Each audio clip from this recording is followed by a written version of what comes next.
making everybody better. He always wants to make the team better. He knows that he does need to be aggressive in our pick and roll coverages, because when the point guard is aggressive and playing well, it just changes how you have to play, and then it opens everything else up. So he's right. He needed to be aggressive early. I thought he just played a really good floor game. For the most part, defensively, he was physical. He did what he had to do. He didn't get in foul trouble, which takes anybody off of their rhythm, naturally. So, yeah, I was happy. I was very happy for him. Scooter talked after the game in Orlando. He was talking about that last play. He was like, I drove and I probably should have just kind of got to my spot, raised up and took a jumper. Mm-hmm. And he did that tonight in the fourth quarter. He got to the elbow and basically instead of driving, rose up and hit it, which I thought kind of showed some growth in his game already, taking something that he felt like he didn't do right the night before and then applying it to the next night. Well, Scooter's a very quick learner, and the best lessons you have to go through on your own. Obviously I could tell him that all year. I could tell him, or his teammates or anybody can tell him.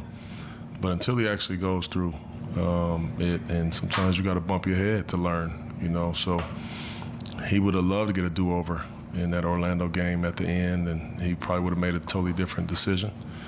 Well, here you go. You got to do over tonight, and he learned from his mistake, and that's just a great sign, man. That's just awesome. But it's also good for us to be able to allow him those opportunities, to learn. And some of them are tough, after Orlando game, and we could have got away and won. And then some of them you can get away with, like tonight.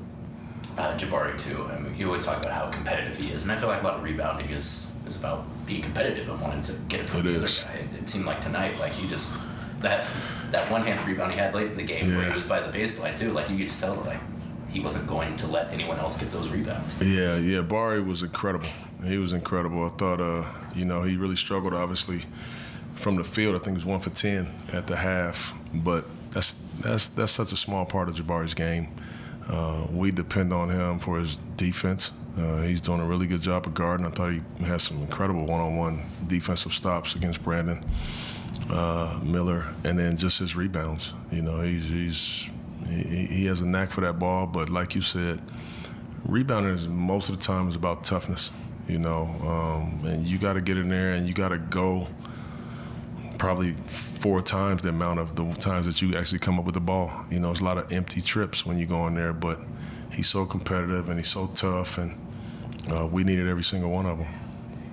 You guys forced multiple shot clock violations on Charlotte. I bet you love that. Mm-hmm. I do. I mean, we play defense from the time that possession changes, and we pick up 4 a lot of times, and sometimes those become very long possessions. And man, we just lock in on it, and we when we're talking, when we're running around, we're moving around, we're helping each other, we don't miss a lot of helps. We make it very difficult, for teams to score sometimes, and I'm definitely proud of that.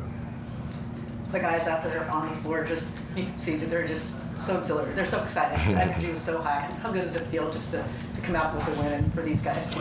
I mean, it's awesome, especially coming off of a game that we felt we could have and should have won against a really good team in Orlando.